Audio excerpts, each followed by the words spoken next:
ये लोग जो आज इम्तियाज जलील की गाड़ी पर हमला किए, याद रखो प्यारे, तुम बच्चे हो अभी। तुम जो हो ना, बरसात के मेंढक हो मेरे सामने। मेरी गाड़ी पर 6 गोलियां चली। मैं कोई चमन में चलकर यहां तक नहीं आया हूं। जेल को जाना पड़ा, पुलिस की लाठियां खाना पड़ा। रोज लोग मुझे धमकी देते हैं, ऐसा मत करो।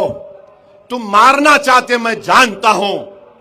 तुम जालिम हो, तुम मार सकते। हम बचाने वाले हैं, तुम मारने वाले हो।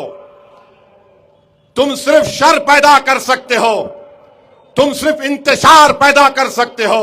हम इत्तेहाद पैदा करेंगे।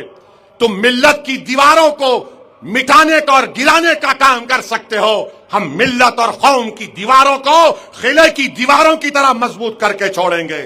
तुम मर जाओगे, तुम्हारी आल मर जाएगी, मैं मर जाऊंगा, मगर औरंगाबाद पर मजलिस का परचम लहराता रहेगा इंशाअल्लाह। मेरे अजीज दोस्तों और बुजुर्गों, इनके बारे में भी शायर ने अच्छा कहा था, अरे ये गाड़ी पे यूं यूं। शायर ने कहा था इन लोगों के बारे में, बुज़दिलों के बारे में, वो जिनकी अपनी लंगोटियां फटी हुई है, वो जिनकी अपनी लंगोटियां फटी हुई हैं, हमारी पगड़ी उछालने में लगे हैं। और सुनो जालिमों, लोग जिस हाल में मरने की दुआ करते हैं, लोग जिस हाल में मरने की दुआ करते हैं, असदुद्दीन ओवैसी इस हाल में जीने की कसम खाई है। तो तुम याद रखो, ये खेल मत खेलो, ये खेल मत खेलो। चुनाव लड़ो, हारो, जमानत जब्त होगी, अपने घर में बैठो।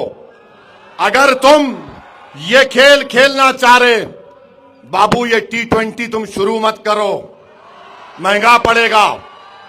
और हम औरंगाबाद की पुलिस को बोल रहे हैं, लॉ एंड ऑर्डर अगर कोई हाथ में ले रहा है तो पुलिस का काम यह है कि इनको आप दुबई को भिजाइए। इनके तमाम हरामखोरी के अड्डों को बंद करिए। ये भाखड़े पहलवान, आ रहा हूं 10 तारीख को, तुम्हारे पास आओ, देखेंगे। अरे याद रखो, लोग मुझे चैलेंज करते हैं, तू आए तो गोली मारूंगा, मैं जाता हूं वहां पर। मुझे मजा आता है खतरात में जिंदगी गुजारने का, और तुम्हारे जैसे 56 को देख चुका हूं। अगर मेरे महाराष्ट्र के सदर से कोई बदतमीजी करेगा तो औरंगाबाद की आवाम 15 तारीख को उसका जवाब देगी। ना ईंट से देगी, ना पत्थर से देगी, ना गाली से देगी, बल्कि पतंग के निशान पर बटन दबाकर आज की बदतमीजी का जवाब तुम्हें मिलेगा इंशाअल्लाह ताला। और मेरे अजीज दोस्तों और बुजुर्गों, इख्तलाफात सियासत में होते हैं और हमेशा होते रहेंगे, मगर मुझे मालूम हुआ, हमारे इब्तिसाम ने कहा कि डॉक्टर गफ्फार कादरी साहब की नवासी बीमार है। मैंने अल्लाह से दुआ की कि परवरदिगार उनकी नवासी को अल्लाह सेहत दे दे, शिफा दे दे। डॉक्टर साहब आप मुखालिफत करो, कोई बात नहीं, मगर आज आपकी नवासी बीमार है, अल्लाह उसको सेहत और शिफा दे दे। जितने लोग बीमार हैं अल्लाह उनको शिफा दे दे। हमारी मुखालिफत रहेगी, मगर किसी की जातियत से नहीं हो सकती है। मुखालिफत कोई करेगा तो हमको जोश आता है, कोई मुकाबला करता है तो हम पीठ नहीं दिखाते। मेरे अजीज दोस्तों और बुजुर्गों, आपसे मैं अपील कर रहा हूं।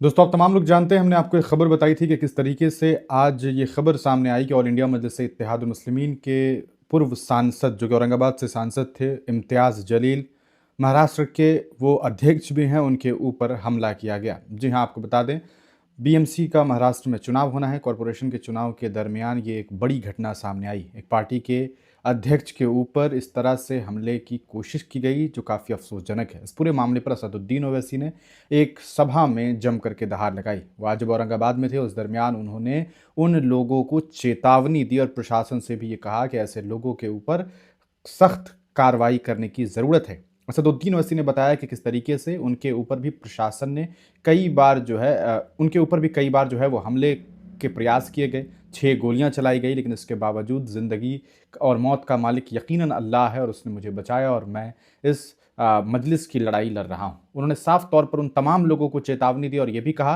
कि आ रहा हूँ 10 तारीख को, देखता हूँ क्या होता है। मुझे बार बार धमकियाँ दी जाती है कि गोली मार दी जाएगी, लेकिन इसके बावजूद मैं डटा हुआ हूँ, मैं लगा हुआ हूँ, मैं पीछे हटने के लिए तैयार नहीं हूँ। असदुद्दीन ओवैसी के जो अध्यक्ष है महाराष्ट्र के, इम्तियाज़ जलील, उनका पिछले दिनों विरोध भी देखने को मिला। पार्टी के ही कई सदस्यों ने उनका विरोध किया, यहाँ तक कि उनकी तस्वीरों को, उनके फ्रेम को तोड़ करके उस पर जूते चलाए गए और ये बताया गया कि हम इम्तियाज़ जलील की सदारत से खुश नहीं हैं। लेकिन आज जो देखने को मिला कि कहीं ना कहीं जब ये तकरीर कर रहे थे असदुद्दीन ओवैसी, उस दरमियान उन्होंने नासिर सिद्दीकी का जिक्र किया। वही नासिर सिद्दीकी जिन्होंने असदुद्दीन ओवैसी ने जिन्हें महाराष्ट्र से अध्यक्ष बनाया, जो पूर्व सांसद हैं इम्तियाज़ जलील, उनका विरोध किया था। लेकिन इसके बावजूद असदुद्दीन ओवैसी ने कहा कि हम पूरी तरीके से ये पुरुम्मीद हैं कि नासिर सिद्दीकी साहब पार्टी में रहेंगे और वो कहीं नहीं जाने वाले हैं। देखना यह है कि आने वाले वक्त में क्या कुछ चीज़ें साफ़ होती है, क्या तस्वीरें सामने आती है। लेकिन ये बात साफ़ है कि असदुद्दीन ओवैसी ने करारा जवाब दिया है। आप इस पूरे मामले पर क्या सोचते हैं? अपनी राय कमेंट सेक्शन में ज़रूर लिखिएगा।